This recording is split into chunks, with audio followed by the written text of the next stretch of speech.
Bayangkan Bang Refli, KPK itu mendapat penghargaan sebagai merit system terbaik di Indonesia. Dan yang mendapat penghargaan orangnya ada di antara kami, bukan yang ada di pimpinan itu, bukan.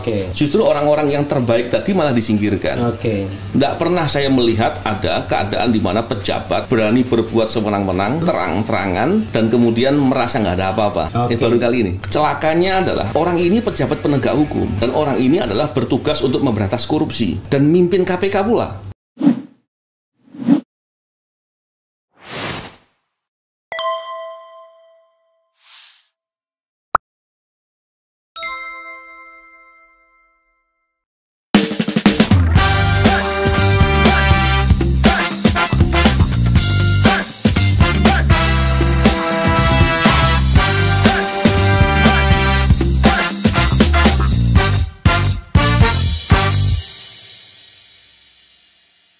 Assalamualaikum warahmatullahi wabarakatuh. Sobat RH sekalian, jumpa lagi dari channel yang keren ini. Keren jadas. Di depan saya ada orang yang selama ini saya minta datang ke sini. Alhamdulillah ya, hari ini beliau bisa datang ke sini karena mulai besok Senin kalau tidak salah, beliau akan menjadi orang yang terkekang karena resmi menjadi ASN ya, aparatur sipil negara. Tapi nanti kita tanyakan ya, kok pilihannya menjadi ASN Mabes Polri. Beliau adalah Novel Baswedan. Assalamualaikum warahmatullahi wabarakatuh. Waalaikumsalam warahmatullahi wabarakatuh. Mas Novel atau Bang Novel saya panggil? Apa aja. Apa aja ya. Oke, Mas Novel ya. Oke, Mas Novel, terima kasih ya datang ke sini ya. Sama-sama Bang. Kondisi sehat ya? Alhamdulillah. Alhamdulillah sehat. Ya. Tapi saya lihat Bang Refli sekarang nggak terlalu jelas. Jadi secara keseluruhan jelas. Kalau melihat begini bola mata saya nggak kelihatan. Kalau mata kiri 100%? 100% nggak bisa lihat. Kalau kanan? Kanan tadi itu saya bisa lihat, cuman nggak terlalu fokus. Berapa persen tinggal? Mungkin sekitar 60% lah. 60% ya? Kemampuannya 60%. Sekitar ya. Sorry Mas Novel, itu sebenarnya kalau misalnya ada donor mata itu bisa diganti ya? Problemnya itu sudah banyak sebenarnya. Jadi kalau donor itu hanya korneanya saja. Kalau bagian luar-luarnya yang kena juga, itu problemnya menjadi rumit. Dan ada juga pembuluh darah yang masuk ke area kornea, yang membuat kalau didonor itu kemungkinan besar ada penolakan. Jadi memang problemnya begitu ya? Iya. Kata Denny Indrayana, negara utang mata kepada Novel Baswedan ya, itu pernah dia bilang begitu. Mas Novel, tentu orang akan bertanya, Anda akan mulai mengalami sebagai ASN mulai per 1 Januari ya? Iya. Atau sudah? Sudah, mestinya sudah. Mestinya sudah? 1 Januari. Per 1 Januari RIP-nya berlaku mulai 1 Januari. 1 Januari, dan besok adalah hari pertama masuk? Iya, betul. Anda ditempatkan di mana? Di Mabes Polri di bagian apa? Pada dasarnya saya dan kawan-kawan itu ditawarkan untuk masuk ke ASN Polri dalam rangka melakukan tugas-tugas pencegahan tindak pidana korupsi. Jadi fokusnya seperti itu. Sehingga karena itu masih ada kaitan, maka itu menjadi pertimbangan untuk lah itu suatu hal yang bagus. Tapi tempat lokasinya di Mabes atau di tempat di Mabes Polri? Di Mabes. Berapa orang itu? Jadinya 42 karena ada satu yang kemudian diterima sebagai hakim. Diterima, Pak, belum fit and proper test ya? Bukan hakim agung ya? Hakim. I see. Atas nama Samuel. Yang hakim agung fit and proper test belum ya? Sedang proses. Ya. Ada juga yang jadi partner di law firm. Iya. Febri Diansa ya. Si Rasa Mala ya. Jadi tempat kerjanya sudah tahu? Sudah lah. Ruangannya juga sudah belum dikunjungi. Tapi sudah tahu bakal kemana? Sudah tahu. Dan itu kan berlaku aturan yang ketat dong sebagai ASN. Ya, pada dasarnya kalau aturan kan tentunya berlaku sama lah. Kalau kita lihat bahwa ASN itu ada kode etiknya, ada aturannya dan lain-lain, tentunya ada. Tapi kan tentu tidak seperti yang dipersepsikan seolah-olah tidak boleh begini begitu, rasanya saya nggak yakin begitu lah. Karena pada dasarnya profesionalisme di ASN kan itu menjadi hal yang penting dan selalu dibicarakan. Karena begini Mas Novel, Anda kan yang kecil saja, Anda kan sudah mulai nge-YouTube nih. Iya. Kan YouTube itu sendiri ya media untuk menyampaikan aspirasi kita, ya kan? Kan nggak mungkin YouTube Novel Baswedan hanya menyampaikan soal main bola, ya kan? Nggak mungkin kan?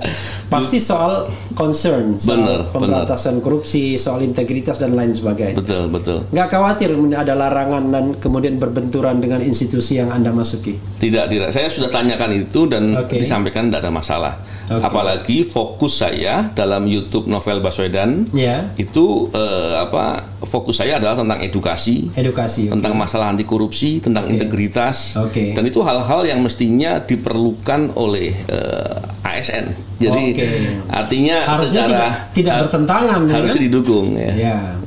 Kalau misalnya birokrasi kita baik, kalau birokrasi nggak baik, yang baik itu malah dimusuhi biasanya.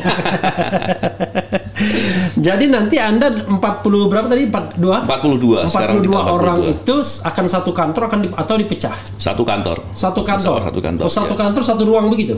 Saya belum tahu konsepnya, cuman biasanya kalau kami bekerja di KPK dulu pun kerja kita nggak ribet ya, artinya ruangan-ruangan seperti kubikel gitu. Kayak working office saja kan gitu. Benar, seperti itu aja. Nah, itu pencegahan ya. Karena kan Anda kan tidak mungkin melakukan penindakan karena bukan polisi kan. Betul. Nah, pencegahan itu maksudnya untuk institusi atau konsep pencegahan secara umum? Pada dasarnya saya mengikuti nanti yang dimintakan seperti apa. Karena kami pada dasarnya punya banyak keahlian, kompetensi baik terkait dengan pencegahan ataupun pola-pola deteksi, monitoring dan lain-lain. Dan mau diarahkan kemana tentunya nanti dari Polri yang kita ikuti lah. Iya, ada satu hal yang barangkali Sobat Era perlu tahu ya. Ini agak sedikit pribadi. Kalau di KPK kan penghasilan sangat layak.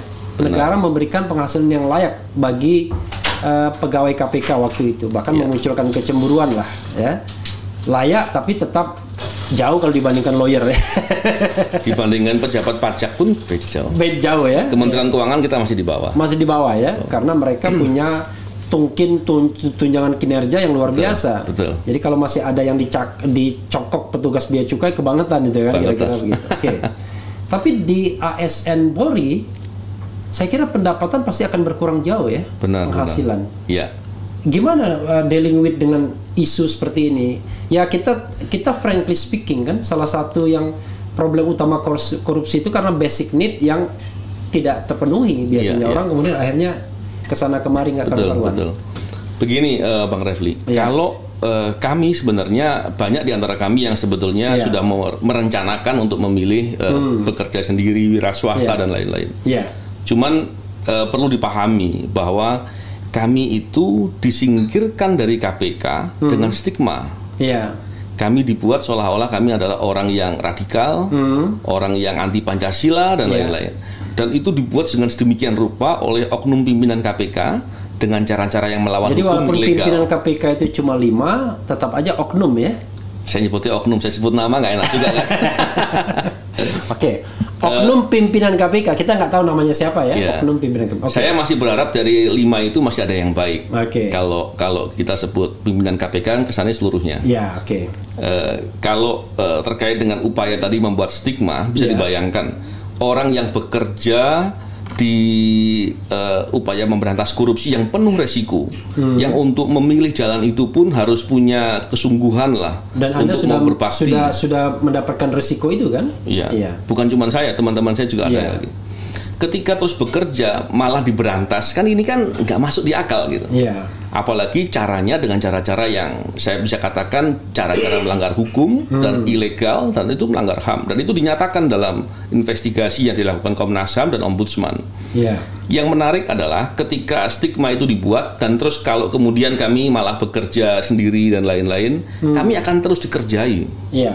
Dan orang-orang yang berbuat tadi, yang berbuat jahat dalam konteks ini, ini kemudian akan merasa bahwa apa yang dilakukan dengan cara-cara yang semaunya sendiri itu bisa bebas. Nggak pernah saya melihat ada keadaan di mana pejabat berani berbuat sewenang-wenang, terang-terangan, dan kemudian merasa nggak ada apa-apa. Baru kali ini. Oleh karena itu sikap kami bukan baru kali ini, baru ini aja ya. Baru ini. Maksudnya baru ini itu banyak. Ada pejabat banyak lainnya juga ya kan, tidak hanya pejabat yang itu kan. Betul. Bisa berbuat semaunya gitu. Benar. Dan itu dilakukannya dengan apa ya? Dengan terang-terangan, orang semua melihat gitu. Dengan berbohong, dengan mengungkapkan sesuatu hal yang faktanya nggak seperti itu. Itu terang-terangan. Celakanya adalah orang ini pejabat penegak hukum. Dan orang ini adalah bertugas untuk memberantas korupsi dan mimpin KPK pula. Nah ini yang kemudian membuat kami melihat, ini kami tetap harus mengupayakan untuk melawan cara-cara seperti itu. Yang kedua adalah memilih atau bukan memilih sebenarnya. Kami nggak ada pada posisi pilihan.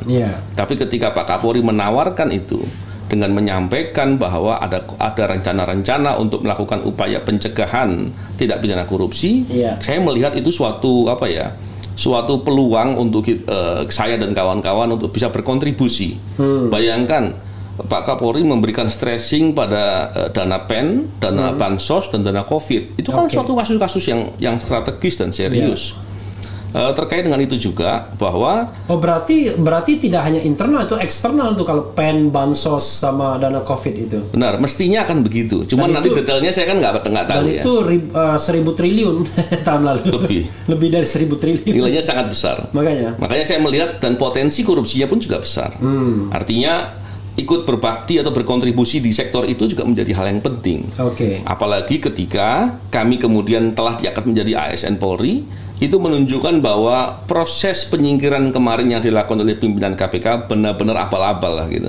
Benar-benar asal-asalan dan kemudian dilakukan dengan suatu tendensi tertentu sebagaimana temuan yang disampaikan oleh Komnas HAM dan Ombudsman. Dan terakhir mereka mengatakan kurang tenaga. Iya, memang kalau dikatakan kurang tenaga faktanya memang demikian sebenarnya. Sejak awal KPK kurang personil. Maksudnya kurang personil, tapi kalau 50-an orang diberhentiin, malah disingkirkan.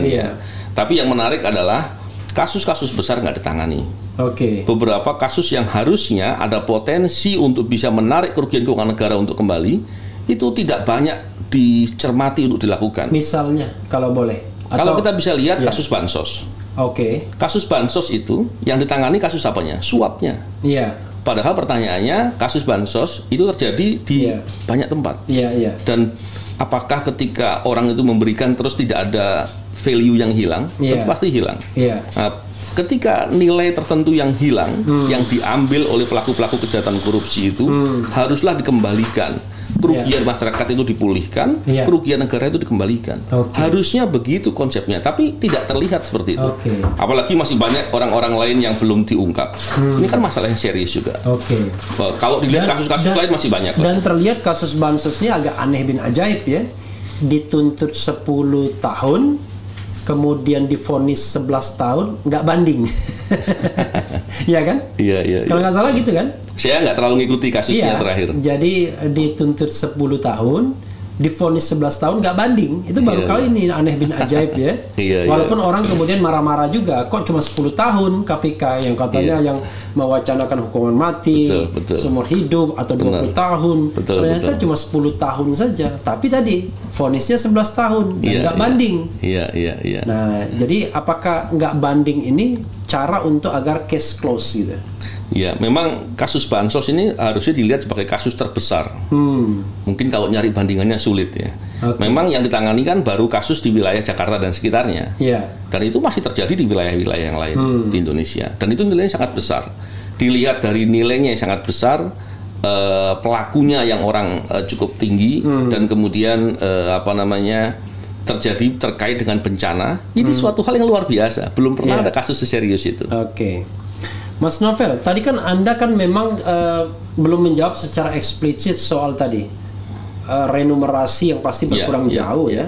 Tapi Anda sudah menjawab karena memang Anda ingin buktikan bahwa apa yang kemarin TWK itu abal-abal ya kan? Buktinya tuh kami tidak ada masalah untuk menjadi ASN di institusi penegak hukum lain. Tapi kan itu kan tetap menjadi PR kan? Oke lah, seorang Novel mungkin bisa apa istilahnya, bisa tawaduk ya kan.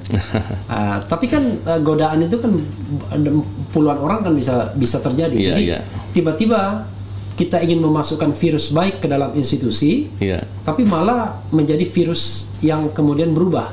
Ikut arus gitu ya. Ikut arus, jadi mikroba dia. Gimana? Jadi gini Bang Refli, memang terkait dengan menjadi ASN ini, kemudian kami menerima tawaran tersebut, itu tidak dilepaskan juga bahwa pegawai KPK kan ASN. Ketika kami menjadi ASN, peluang untuk kembali ke KPK itu besar sekali. Dan itu semoga pada saat pimpinan KPK-nya adalah orang yang mau memberantas korupsi dengan sungguh-sungguh, pasti perlu orang yang punya kompetensi, punya pengalaman. Dan itu semua ada di kami. Bayangkan Bang Refli, KPK itu mendapat penghargaan sebagai merit system terbaik di Indonesia. Dan yang mendapat penghargaan orangnya ada di antara kami. Bukan yang ada di pimpinan itu, bukan. Dan itu kemudian justru orang-orang yang terbaik tadi malah disingkirkan. Berapa banyak investasi negara untuk mendidik kawan-kawan itu? Karena banyak dari kawan-kawan itu juga pendidikan di luar negeri. Dan saya pastikan memang yang namanya melakukan penyidikan kasus korupsi itu nggak gampang. Iya, betul. Saya pernah ditanya-tanya dalam kasus Akil Mukhtar ya waktu itu. Dalam kasus Akil Mukhtar sebenarnya. Bukan Akil Mukhtar sih sebenarnya waktu itu, yang terkait sama Akil Mukhtar juga yang isu-isu mengenai dia memeras pihak yang berperkara. Itu saya sampai bilang sama penyidik KPK, bisa nggak, saya bilang, Anda bikin pertanyaan nanti saya ketik aja. Biar nggak lama. Nggak bisa katanya. Jadi dia tanya satu-satu, setelah itu soal berhenti kita makan, sholat, lanjutkan lagi kan. Bilang, padahal waktu itu tidak ngomong angka, tidak ngomong alat bukti. Coba bayangkan kalau misalnya ada angka dan alat bukti yang harus dibuktikan gitu kan, jauh lebih sulit lagi. Cuma tadi kan ada harapannya katanya, siapa tahu nanti ada orang baik yang terpilih jadi pimpinan KPK. Ini Mas Novel yakin? Kan tahun 2023 ya pemilihannya ya kan? Tahun 2023 itu memang sih pemerintahan Presiden Jokowi tinggal kurang dari 1 tahun kan, Desember kalau tidak salah ya. Tapi kan tetap saja politisasi dalam pemilihan pimpinan KPK itu bahkan sudah terjadi sejak penunjukan panselnya atau tim selnya yang katanya independen tapi titipan semua itu. Yang dimajukan itu sudah digandulin. Fit and proper test DPR juga begitu ya kan. Pantas orangnya seperti sekarang. Dan yang ngetok palu pun kena juga sekarang ya kan? Nah, bagaimana bisa berharap bahwa pimpinan KPK-nya kira-kira orang yang bisa lumayan gitu? Memang begini ya, saya memahami itu semua. Kita semua berhitung dengan hal tersebut. Cuman begini, kalau kami terus kemudian menghadapi situasi seperti itu, kemudian kami segera menyerah, maka selesai. I see. Ini akan menjadi pelajaran bagi publik bahwa kita harus melawan ketika ada ketidakadilan, ketika ada orang yang mau berbuat semaunya sendiri. Bayangkan kalau kemudian ada orang yang sementara dititipkan yang bersangkutan ada kekuasaan, ada kewenangan, tapi bertindak semaunya sendiri. Padahal ada kepentingan masyarakat di sana, kepentingan negara di sana. Terus kemudian kita diam, maka apa yang terjadi? Kita nggak boleh diam, kita harus marah dengan perilaku itu. Marah dalam konteks ini bukan marah emosional atau membabi buta, marah dalam konteks produktif. Kita tidak akan membiarkan atau memaklumi perilaku-perilaku jahat, perilaku-perilaku korup, apalagi kepentingannya merugikan negara, membuat suatu persepsi seolah-olah nggak ada apa-apa, seolah-olah pemberantasan korupsinya kuat, padahal IPK-nya turun. Kita akan lihat ke depan akan turun lagi, kepercayaan publik ke KPK juga jatuh. Kami yang bekerja di KPK lebih dari 15 tahun merasa melihat bahwa ini apa yang terjadi. Masa ada orang baru masuk kemudian mengacak-ngacak, merusak semua, dan membuat seperti itu. Tapi persoalannya kan orang baru ini memang bisa jadi alatnya kekuasaan kan, alatnya rezim, alatnya invisible hand kan, nggak mungkin dia bekerja sendiri gitu. Sekarang kami sedang membuktikan. Kami tentunya ketika kami bekerja di ASN Polri, kami akan menunjukkan bahwa kami ingin berbuat sesuatu untuk bisa membangun upaya pencegahan korupsi. Saya pikir siapapun dia menjadi pejabat, masa sih ia sangat jahat untuk negaranya sendiri. Saya pikir seperti apapun lah, mungkin orang punya pilihan-pilihan dalam membuat langkah. Tapi ketika melihat keadaan negara yang begitu merugikan, masa iya masih mau seperti itu? Tapi kalau ternyata iya, ya sudah, kita berarti akan tinggalkan untuk mengambil jalan yang betul-betul tidak terus kemudian berjuang sampai pada posisi tidak mampu apa-apa lagi gitu ya. Artinya kami tidak pada posisi untuk hanya berpikir mau berkarir saja, enggak. Kita nggak berpikir begitu. Kami berpikir memilih itu untuk berjuang, untuk berbuat. Seandainya peluang itu tidak ada, ya sudah, kami berbuat dengan cara yang lain. Jadi Refli Harun juga berbuat dengan cara nge-YouTube ini. Itu keren itu Bang Refli. Untuk menyebarkan virus kebaikan ya, saudara sekalian. Ngeri-ngeri sedap, walaupun ngeri-ngeri sedap ya. Ya, tapi begini, institusi yang dimasukin Mas Novel ini adalah institusi yang Mas Novel kenal. 100% lah kenal, karena sebelumnya memang di situ. Tentu kan nanti nggak gampang kan, ketika misalnya katakanlah merekomendasikan sesuatu. Dan kita tahu bahwa memang kita Jenderal Listio Sigit ini kita nggak tahu ya sampai berapa tahun. Apakah nanti kalau kekuasaan berganti dia tetap di situ, ataukah akan diganti yang lain, itu soal lain. Tapi yang jelas saya khawatir dua hal ya. Pertama, tradisi di Polri sendiri, kan hadirnya KPK kan sebenarnya antitesis terhadap Polri dan Kejaksaan Agung. Lalu pergantian kepemimpinan di Polri yang belum tentu favorable kan terhadap kelompok Mas Novel dan kawan-kawan ini, atau dengan misi yang dicanangkan oleh Kapolri ini. Kami pada dasarnya tidak, tadi saya katakan, saya dan kawan-kawan ini bukan sedang mau berkarir. Kami sedang memilih jalan untuk berbuat. Ketika Pak Kapolri kemudian menyampaikan sikap bahwa ingin melakukan sesuatu yang sungguh-sungguh, masa iya kami nggak terus kemudian ingin berkontribusi? Memang orang banyak bertanya atau berbicara soal Pak Kapolri yang sekarang.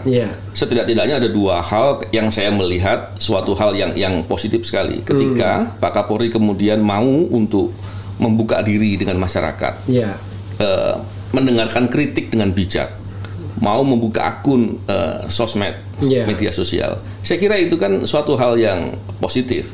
Semoga hal positif lainnya juga beliau lakukan juga. Itu kan jadi baik. Ya, saya juga apresiasi ya dengan Kapolri ini ya. Misalnya katakanlah restoratif justice-nya harus yang merasa dihina, yang mengadu. Cuman yang jadi masalah bahwa bawahan ini sama kelakuannya belum berubah ya. Maksudnya akan berubah. Maksudnya kepolisian di daerahnya ya kan. Memang saya kasus ini cepat sekali ya kan, kayak mesin jet selesai. Sudah 50 diperiksa saksinya. Tapi kasus yang dulu yang ono 1 tahun belum masih kami dalami dan lain sebagainya. Walaupun saya dalam kacamata saya, kalau kita mau berdemokrasi, masa cuman sentil menyentil aja diperkarakan, itu kan cemen banget rasanya. Banyak kasus yang lebih berat di negara ini, salah satunya korupsi, ketimbang mempermasalahkan ini, mohon maaf, omongan Habib Bahar misalnya. Saya pun mengalami hal itu.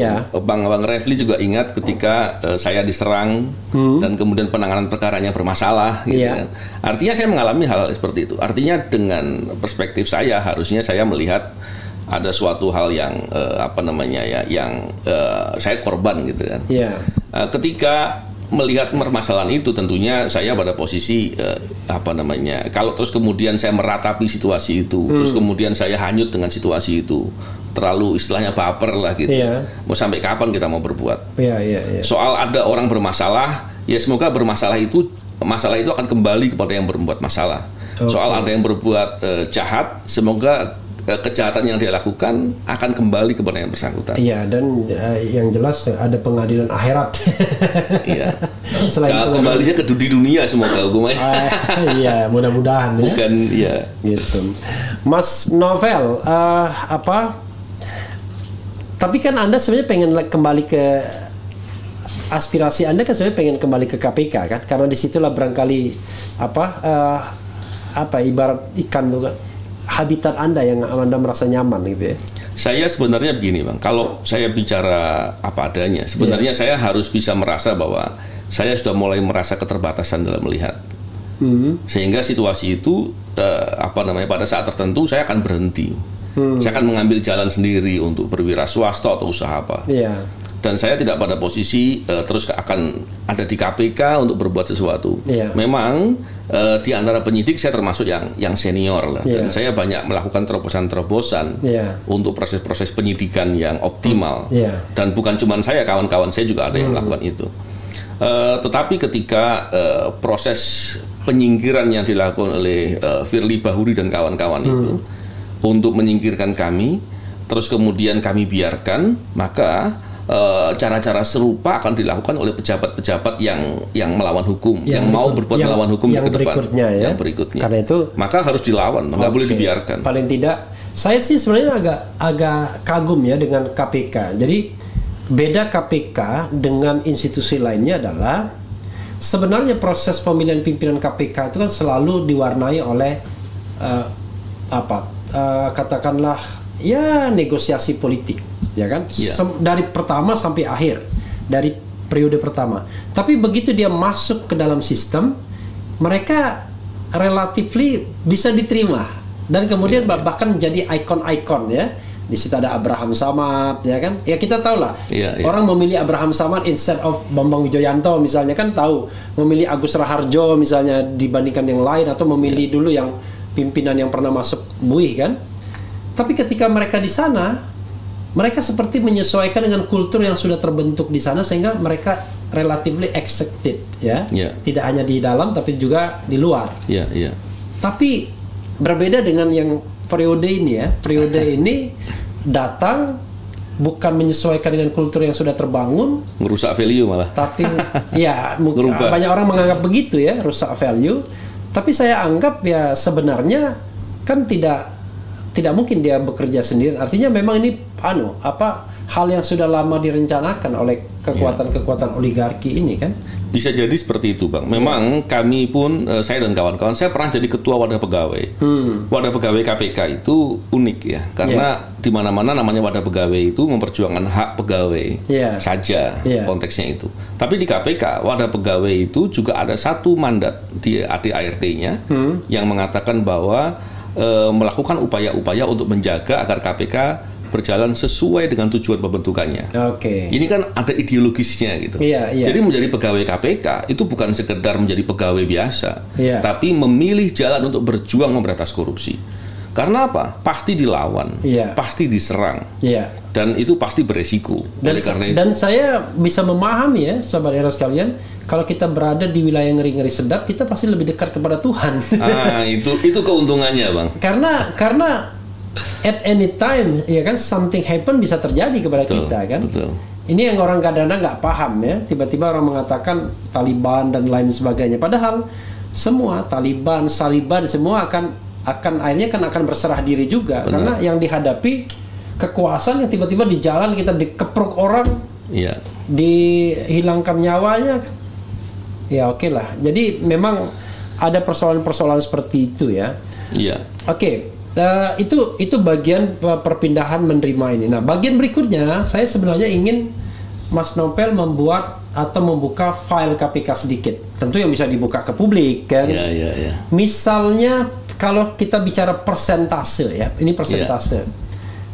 Mas Novel dari tahun berapa di sana? 2007 Januari. Sampai kemudian 2021. Jadi hitungannya ya 16 tahun, 15 tahun, 14 tahun ya. 15 tahun. Dalam 15 tahun itu, dan bahkan barangkali sebelumnya juga, itu kalau kita persentasekan, sebenarnya KPK menyelesaikan berapa persen dari kasus yang harusnya dia selesaikan?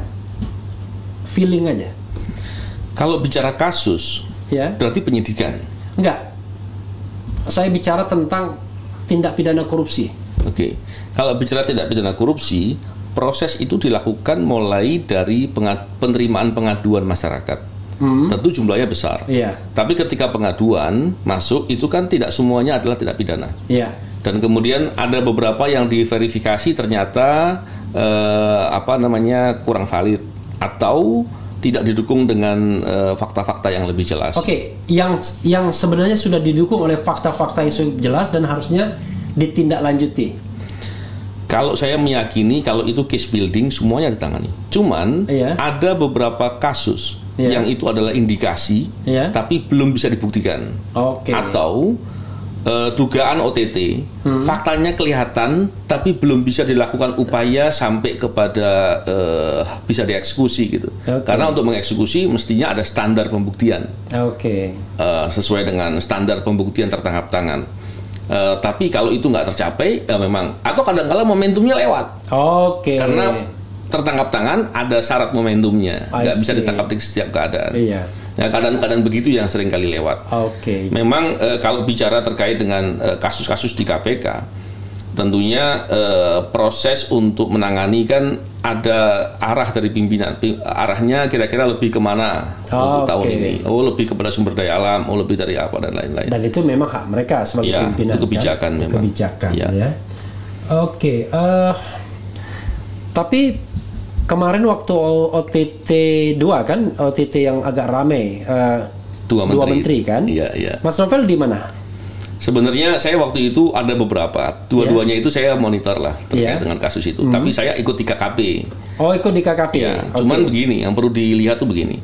Pada saat OTT itu bisa meng-OTT 2 kasus besar itu membuat orang-orang yang sengaja menginginkan KPK lemah kaget luar biasa. Kenapa begitu? Kok bisa kecolongan gitu ya? Karena mereka meyakini dengan ada yang undang-undang yang dibatasi ataupun dibikin lebih sulit, terus mungkin tidak didukung dengan kebijakan-kebijakan atasan dan lain-lain, itu kemudian kami masih bisa menangkap. Mungkin gara-gara itulah kami disingkirkan. Karena orang-orang yang menangani itu semuanya yang disingkirkan. Jadi memang selemah apapun atau sekurang apapun tergantung orangnya juga. Kalau orangnya betul-betul punya militansi yang tinggi untuk bisa melakukan investigasi, hasilnya juga pasti akan baik. Diberi kewenangan sebesar apapun, kalau memang bermasalah atau mungkin lemah, nggak punya kemampuan, kurang pengalaman, kompetensinya lemah, nah itu pasti juga nggak bisa juga. Mas Novel, ini mohon maaf ya, agak sedikit personal. Pengaruh nggak ya ketika membaca dokumen dengan kondisi saat ini, Mas Novel? Pasti pengaruh. Saya kalau sekarang membaca dokumen, saya tentunya dibantu oleh staff atau tim saya untuk membaca lebih detail dan saya analisis di hal-hal yang penting.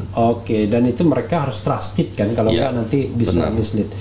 Waktu OTT KKP itu, saudara sekalian, KKP itu kelautan dan perikanannya. Jadi Edi Prabowo waktu itu menteri ya dari Partai Gerindra di OTT.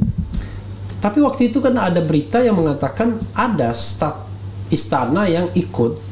Tapi kok dia disingkirkan terlebih dulu untuk enggak, bukan disingkirkan. Bukan ya? Memang yang bersangkutan itu ada di sana ketika itu ikut diajak ke perjalanan dinas, perjalanan ke Amerika dan pada saat itu memang yang bersangkutan tidak ikut terlibat dalam proses penerimaan uang itu. Nah, oleh karena itu memang karena nggak ada kaitan, kami juga nggak mau repot-repot bawa. Tapi semuanya kami terbuka. Tapi ada pesan sponsor nggak? Nggak ya. Barang-barangnya dia kami bawa. Kami geledah badannya, barang-barangnya dibawa semuanya. Ya barang-barang mahal lah yang kira-kira bangsa-bangsa. Yang dugaan korupsi kita sita lah. Tapi nggak ada kaitannya sama dia? Nggak ada. Jadi kita mesti fair juga kan, apa adanya. Kalau nggak terlibat ya nggak terlibat. Jangan sampai kemudian tiba-tiba yang ini kena, yang itu nggak kena kan? Jangan. Nggak ada kaitan sama sekali, nggak ada kaitan. Nggak ada kaitannya. Bahkan ketika di persidangan pun kan terbuka. Tidak ada satupun hal yang kemudian kalau ada kaitan pasti akan dibahas di persidangan. Karena saksi-saksi kan nggak mungkin dikontrol. Iya. Ya clear ya, paling tidak clear. Karena itu, tapi kan biasanya orang kalau OTT rame-rame begitu tangkap dulu, kemudian soal itu dilepaskan. Tertangkap tangan itu kan ada standarnya. Siapa sih yang akan dibawa, yang ditangkap itu siapa? Jadi memang ada SOP-nya ya? Ada ketentuannya. Mas Novel, sekarang kita menjelajah ya problem-problem pemberantasan korupsi ini. Mungkin pasti banyak lah ya. Apa sih problem yang paling utama dulu? Kita urutkan, siapa tahu kita nemukan 1, 2, 3 sampai 10 problem. Problem pemberantasan. Kalau bicara pemberantasan itu kan bicara penindakan, pencegahan, pendidikan. Ya. Problemnya ya. Kalau bicara problemnya, tentunya berantas korupsi itu tidak mungkin bisa efektif kalau tidak diberikan dukungan dari pemimpin negara. Presiden. Kalau tidak mungkin. Tentunya Pak Presiden dan DPR tentunya. Kalau nggak didukung nggak mungkin. Karena ketika kemudian dibiarkan sendiri, maka resikonya betul-betul tidak bisa dikendalikan. Tapi masalahnya kan korupsi itu selalu melibatkan lingkar kekuasaan, itu masalahnya kan orang pinggiran kan nggak pernah korupsi. Iya. Kalau orang pinggiran kan korupsinya kecil-kecil aja biasanya. Betul. Yang besar kan pasti lingkar kekuasaan. Benar. Tapi kita mesti paham bahwa ketika korupsi itu terjadi dan banyak apalagi, itu akan mengganggu program-program pembangunan pemerintah yang rugi kepala negara sendiri. Pastinya kan begitu. Jadi sekaitan apapun, ya memang kalau saya pernah mendengar ada teman yang mengatakan begini, bagi pemerintah untuk memberantas korupsi itu sama seperti di badannya itu ada penyakit gitu, dia harus bersihkan. Ketika membersihkan, dia akan menyakiti dirinya sendiri. Terasa sakit. Tapi kalau nggak dibersihkan, itu akan menjadi masalah buat dia di kemudian hari. Jadi kurang lebih seperti itu. Jadi dengan keyakinan itu rasanya mestinya bisa ya. Tapi kan begini, akan menjadi masalah bagi negara ini, tapi bagi pemerintah penguasa kan nggak jadi masalah karena cuma 5 tahun dia. Itu Bang Raffi lebih ngerti. Jadi dia berpikir itu memang masalahnya nanti lo di sana-sana aja, yang sini sekarang nggak, yang penting. Lalu itu ya sebenarnya intinya adalah dukungan politik dan kekuasaan. Itu poin penting yang pertama. Dan yang kedua tentunya berantas korupsi itu mesti tuntas. Karena sekarang kan sedang digaungkan tuh katanya berantas korupsi cukup pencegahan saja lah, nggak perlu penindakan. Ini kebohongan menurut saya. Kenapa saya katakan itu? Kita lihat di negara-negara lain, emang ada pencegahan saja sukses? Nggak mungkin. Kalau pencegahan saja dilakukan, pencegahan kan dua sisi ya. Two side in one coin, pencegahan dan penindakan. Harusnya begitu. Ketika kita melihat pencegahan sendiri, pencegahan kan ada dua sisi. Sisi orangnya atau bisnis prosesnya, sistemnya. Dua-duanya kan mesti berjalan. Kalau dilakukan pencegahan, penindakannya tidak dilakukan, orang-orang yang sudah terbiasa berbuat korupsi atau berbuat yang tidak baik atau berbuat yang menyimpang, mereka pasti resisten. Nggak mau, untuk apa dia ikuti? Toh juga membuat dia menjadi lebih sulit, jadi lebih nggak enak dan lain-lain. Dan orang-orang yang punya kepentingan pasti akan ada upaya untuk intervensi, untuk mengatur ulang, membelokkan, menitipkan kepentingan. Nah, kalau ada penindakan dilakukan secara bersama, itu pasti akan bisa diselesaikan. Jadi kurang lebih seperti itu. Dan itu pun harus dilakukan lagi dengan adanya pendidikan. Dan itu harus paralel bertiga itu. Kalau nggak mungkin. Jadi pencegahan, penindakan, dan pendidikan. Ya? Pendidikan anti korupsi ya. Karena kita ini dari kecil tidak diajarkan itu. Ngantri nggak diajarkan. Buang sampah yang benar nggak diajarkan. Ya? Itu poin penting padahal. Tidak korupsi, tidak diajarkan. Jujur gitu-gitu ya.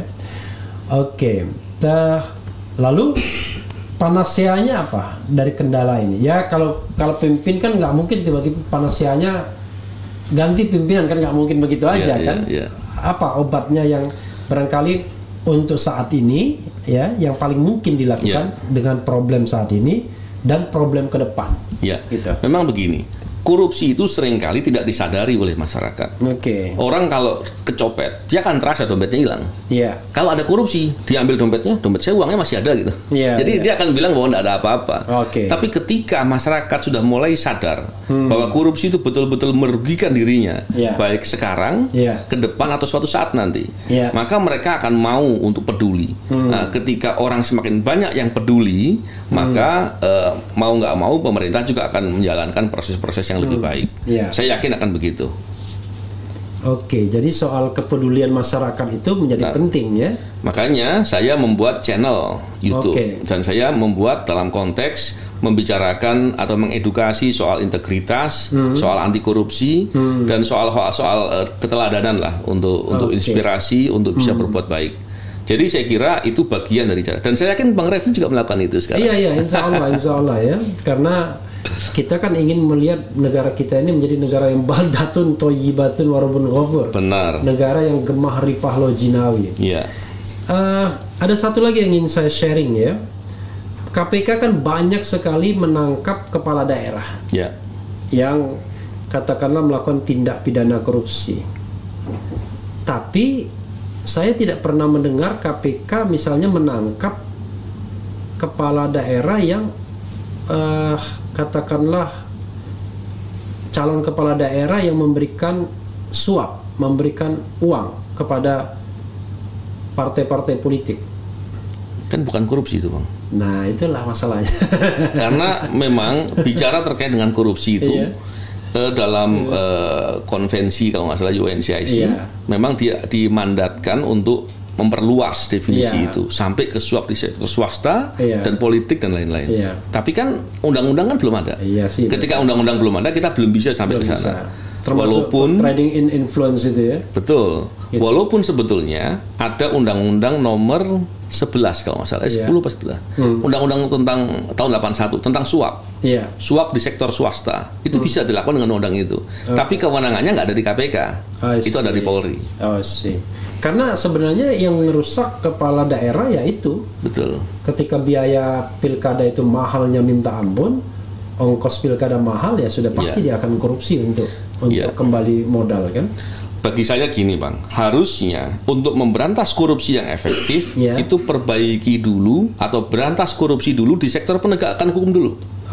Kalau penegakan hukumnya baik, maka mereka akan melakukan tugasnya dengan baik dan itu akan menyelesaikan permasalahan yang lain. Bayangkan kalau ada kepala daerah atau calon kepala daerah, kemudian dia harus keluarkan uang sekian banyak, dan kemudian ketika dia menjabat, dia akan diawasi atau merasa bahwa penegakan hukum akan efektif. Masa iya dia mau keluar uang? Pasti nggak mau, karena dia akan sulit dapatin uang kembalinya. Tapi ketika peluang itu ada dan dia dengan mudahnya untuk bisa mendapatkan uang kembali itu, maka dia akan bisa melakukan itu dengan keyakinan bahwa kalaupun ketangkap dia masih bisa melakukan upaya-upaya ataupun dapat potongan tahanan ataupun dapat layanan yang baik di pemasyarakatan dan lain-lain. Jadi permasalahan itu semua menjadi problematika sehingga penegakan hukumnya bermasalah. Ya, tapi masalahnya adalah kan KPK kan memang dibentuk untuk itu kan? Benar. Dibentuk untuk mensupervisi pemberantasan korupsi di sektor penegak hukum tradisional yang tidak bekerja secara efisien dan efektif. Bahasanya begitu. Padahal bukan cuma itu mestinya, Bang. Karena dalam bicara kewenangan KPK di pasal 11, itu salah satu subjek hukumnya adalah penegak hukum. Artinya bukan sekedar penegak hukum yang sedang menangani perkara, tapi penegak hukum yang berbuat korupsi. Artinya itu harus jadi fokus. Tapi kembali lagi itu bicara politik hukum. Ke arah mana kebijakan pemerintah untuk melakukan perbaikan itu menjadi penting. Makanya dalam banyak kesempatan saya katakan, saya berharap semoga di waktu-waktu ke depan ada prioritas dari pemerintah untuk memperbaiki sektor penegakan hukum untuk menjadi hal yang utama diselesaikan. Ya, tapi memang akhirnya ya terjadi paradoks. Paradoksnya adalah bahwa pimpinan KPK itu adalah perwira polisi aktif yang tidak berhenti ketika dilantik. Baru kali ini ya. Padahal kan mandatnya adalah bagaimana dia melakukan penegakan hukum pemberantasan korupsi ini terhadap penegak hukum selain penyelenggara negara lainnya. Benar. Nah, paradoks ini terjadi lagi ketika Mas Novel dan teman-teman tiba-tiba ke polisi. Jadi saya bingung nih, sebenarnya tugas KPK apa, tugas polisi apa sekarang? Sekarang kita semua kan nggak pernah membayangkan kalau KPK selemah ini. KPK kemudian walaupun diklaim kuat oleh pimpinan KPK, tapi faktanya lemah. Kuat backingnya mungkin ya? Nggak tahu. Tapi intinya adalah ketika KPK pada posisi seperti itu kita semua prihatin, Bang. Kita sedih.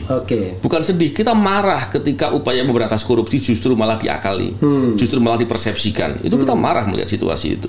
Tapi apa yang bisa kita lakukan? Ya masing-masing ketika punya peluang untuk bisa berbuat, kita berbuat di peluang yang ada. Tapi ketika pada saat tertentu memang peluang itu tidak ada, ya sudah. Semua orang akan melihat bahwa memang nggak ada peluang lagi untuk berbuat. Mudah-mudahan sistem akan jauh lebih baik nanti besok ya. Karena problem korupsi ini memang di semua lini itu susahnya. Betul. Di istana ya banyak koruptornya, di penegak hukumnya banyak ya, dimanapun banyak ya, termasuk juga di society. Tapi kan society kan agak beda lah, dampak buruknya. Mas Novel, saya sebelum maghrib saya mau bacakan beberapa katakanlah chart dari Sobat RH. Biasanya chartnya itu dari Sabang sampai Merauke, maksudnya rupa-rupa warna. Ada yang marah, ada yang maki, ada yang senang, ada yang macam-macam lah ya. Biasa saya mendengar gitu, biasa. Iya, biasa ya. Nah, di sini ada Oman Sahroni, nggak perlu dijawab nih. Berharap ke depan Novel jadi jaksa agung. Waduh. Kemudian Bang Refli, di masa rezim ini rasa-rasanya tidak akan mungkin KPK itu efektif. Sewaktu Bang Novel masih di KPK. Ini nanti langsung wrap up ya. Jadi ini agak pesimis dia. Kemudian ada yang juga bilang, jadikan saya sebagai presiden Indonesia, akan kuguncangkan negara yang penuh dengan cerita pewayangan ini ya. Sementara yang lain mengatakan, jadikan aku sebagai presiden, nanti soal banjir gampang lah. Gitu ya. Jadi untuk mengatasi banjir jadi presiden dulu ya. Pak Novel cocok jadi presiden. Wah, luar biasa ini ya. Kemudian, ini kasih minum. Ini maaf. Tolong gelasnya. Saya gelas kecil. Nggak apa-apa. Masuk frame juga nggak berdosa kok. Ini aja nih. Air jahe nih, enak nih malah. Ini air jahe nih. Oh iya. Iya, air jahe. Silakan. Nah, minum Mas Novel. Minum. Gitu.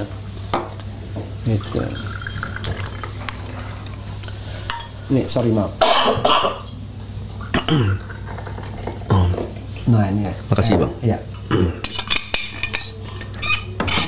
Nah, itu ya. Kemudian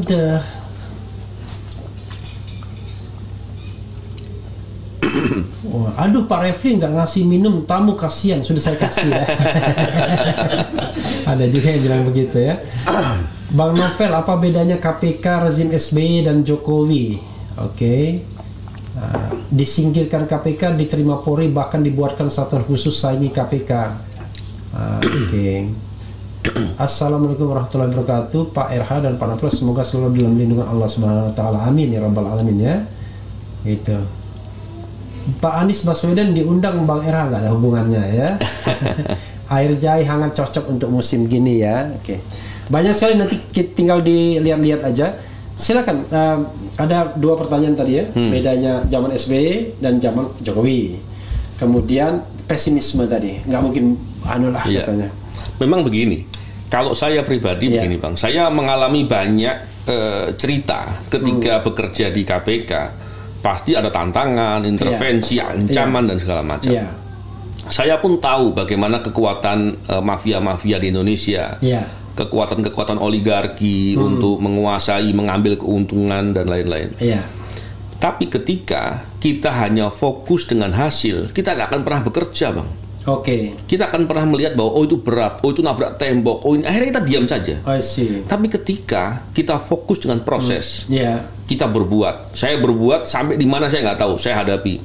Ketika kita memilih jalan seperti itu, kita akan berkontribusi, kita akan berbuat sesuatu, mengukir sesuatu. Tapi kalau kita tidak pernah memulai, ya kita pesimis dan kita akan rugi. Pada saatnya nanti, waktu yang sudah saatnya kita istirahat, nggak bisa ngapa-ngapain lagi, kita hanya bisa lihat, tahu dulu saya berbuat. Atau jangan kemudian setelah jadi apa-apa kemudian nggak bisa apa-apa, cuman ngomentarin orang di belakangnya. Jadi sobat era sekalian, itu kayak cerita saya sering ulang-ulang ya, burung pipit atau semut tuh. Ada yang bilang pipit semut zaman Nabi Ibrahim yang berkobar api, lalu dia siram dengan paruhnya yang kecil dan diejek dia sama tokek atau apa, nggak mungkin kamu cicak gitu ya.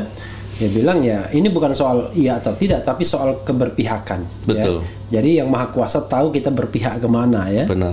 Jadi apakah kita berpihak kepada kebenaran, ataukah kita berpihak kepada kezaliman kan? Jadi kalau saya bicara soal pesimis tadi yang dikatakan pesimis, memang setiap tahapan kita pasti ada kendala. Pada dasarnya kalau kita mau berbuat baik pasti ada kesusahan. Kalau berbuat baik terus aman-aman, lancar-lancar saja, coba dipikir-pikir lagi, jangan-jangan sedang berbuat yang nggak benar itu. Tapi kalau berbuat baik terus kita pasti akan mengalami hal-hal seperti itu. Dan itu we call berjuang.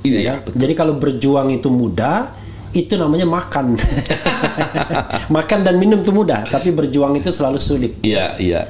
Tapi pahamilah bahwa kalau kita melihat kesulitan yang terjadi akibat kita berbuat kebaikan, anggap saja itu latihan yang menguatkan kita. Oke. Atlet pun di training center, dia dapat kesulitan. Oh, iya. Tapi dengan kesulitan yang dihadapi, bahkan kesulitannya dibesarkan agar dia bisa berprestasi jadi orang nomor 1 di keahliannya masing-masing. Iya. Jadi kalau kita terus kemudian memilih jalan yang landai, yang nyaman, nanti kita nggak dapat apa-apa. Iya. Kita nggak belajar apa-apa. Itu rugi. Jadi kalau dapat surga pun di belakang nantinya. Insya Allah ya. Amin. Jadi sama seperti kita menjadi warga negara. Kalau kita mau hidup tenang, ya sudah, kita endorse saja setiap pemerintahan tuh kita endorse, ya kan nggak akan diapa-apain, ya kan. Yang penting nggak korupsi lah pokoknya. Tapi kita menjadi orang yang endorse pemerintahan, nggak korupsi, itu tenang hidupnya. Tapi kita tidak nahi mungkar, ya kan. Jadi hidup itu kan harus dua-duanya, ada amar ma'rufnya, ada nahi mungkarnya. Nah, orang bisa berbuat kebaikan terus, tapi mencegah kemungkaran itu nggak gampang. Karena itu dua-duanya harus dilakukan. Betul. Mas Novel, ini ada closing statement yang mungkin mau disampaikan Sobat Era terkait dengan ini. Tapi sebelumnya ada satu hal yang ingin saya tanyakan soal personal keluarga ya. Mas Novel, putra berapa sih? 5. 5. Yang paling tua? Kelas 3 SMA. 3 SMA. Usia sekarang berapa? Saya. 44. 40, hampir 45 lah. 45. Hampir 44 itu kalau dulu pakai Panther tuh cuma 100.000 kan? 44.000 dari Jakarta Bali ya kan? Dulu pakai Panther dulu ya. Hampir 45 ya. Masih kalau ASN masih lama ya. Masih ya kira-kira 15 tahun lagi masih bisa ya, 10 tahun lagi masih bisa. Itu yang paling kecil? Yang paling kecil 5 tahun. 5 tahun. Semuanya di Jakarta atau ada Jakarta yang semua. Jakarta ya. Wah, 5 ya saya membayangkan nggak gampang juga ya, kebutuhan hidup bakal tinggi ya. Yang pasti masing-masing bawa rezekinya sendiri-sendiri. Amin ya rabbal alamin. Jadi nggak perlu dipusingkan hal begitu. Oke, Allahu Akbar ya. Jadi 5 ya. Istri 1 kan? 1. Ada di sini, Mas. Ada di sini. Sayangnya kamera kita nggak bisa moving ya. Jadi pembicaraan ini disaksikan atau di hadapan istri. Jadi tidak ada yang namanya wilayah gelap ya. Selain live juga di depan istri. Mas Novel, silakan closing statement. Apapun yang ingin Anda sampaikan melalui RH Channel ini. Iya, memang gini. Kamera sini, Bang ya. Iya, kameranya sini. Oke. Begini, kita ini hidup mesti sadar bahwa kita hidup ini sebentar, berbatas waktu. Kalau kita kemudian risau dengan masalah kita saja, maka kita nggak bisa berbuat banyak. Maka kita harus mulai peduli dengan orang lain. Semakin banyak orang yang kita bantu, orang yang bisa kita lakukan sesuatu untuk mereka, maka pada dasarnya keuntungannya akan kembali kepada diri kita. Dan dalam rangka berbuat kebaikan, apalagi fokus dengan kepentingan orang lain, berbuat yang lebih luas dan lain-lain, apalagi untuk bangsa dan negara, maka itu kesempatan kita untuk mendidik karakter kita. Paling tidak kalau kita berbuat baik, maka kita akan dihadapkan dengan sedikit kesulitan, yang kesulitan itu akan membuat kita menjadi lebih kuat. Dan setidak-tidaknya orang akan melihat kita, sehingga kalau kita salah kita akan ditegur, diberitahu. Itu yang membuat keuntungan untuk kita. Dan jangan kemudian kita berbuat sesuatu karena fokus dengan hasil, nanti kita cepat putus asa. Tapi kalau kita fokus dengan proses, apa yang bisa kita lakukan sepanjang itu adalah kebaikan, maka kita akan mendapatkan buahnya di kemudian hari. Tentunya jangan kemudian berbuat ingin dipuji. Kalau ingin dipuji, ketika dinyinyiri orang, kita akan galau gitu ya. Tapi ketika kita berbuat karena kita punya kepentingan untuk berbuat baik, maka mau diberitahu, mau dikatain orang apa, itu bukan urusan kita. Semoga kita semua bisa mengambil peran yang baik, berbuat yang baik, berkontribusi untuk kebaikan.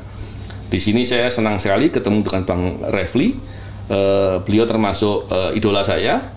Dan saya juga berharap semoga ke depan saya bisa konsisten untuk berbuat kebaikan seperti Bang Refli juga, gitu. Waduh, iya sobat era sekalian ya. Jadi saya malu malah dikatakan kalau beliau mau berbuat kebaikan seperti beliau ya. Saya kira kita tahu semua dengan Novel Baswedan, kiprahnya di KPK ya, perlawanan-perlawannya terhadap katakanlah oligarki korup ini. Nah, mudah-mudahan nanti beliau dan teman-teman akan mendapatkan momentumnya kembali untuk memberikan kontribusi yang lebih besar lagi kepada bangsa ini. Karena sesungguhnya kan kita semua cinta negara ini. Betul. Yang tidak cinta negara ini adalah para koruptor yang menjara uang rakyat, menjara uang negara, dan sayangnya mereka dikasih jabatan. Itu saja. Ya, itu saja saudara sekalian. Yang penting tetap di channel ini. Makasih Mas Novel ya. Mudah-mudahan kita bisa bicara dan bincang-bincang lagi setelah Anda sibuk sebagai ASN di Mabes Polri. Dan kita nanti akan balik ya, Mas Novel yang akan tanya saya. Dan jangan lupa nanti lihat juga di channel Novel Baswedan. Betul. Namanya Novel Baswedan ya. Baswedan. Jadi NO Victory EL Baswedan. BASWEDAN ya. Jadi jangan lupa subscribe juga Novel Baswedan. Makasih. Wassalamualaikum warahmatullahi wabarakatuh.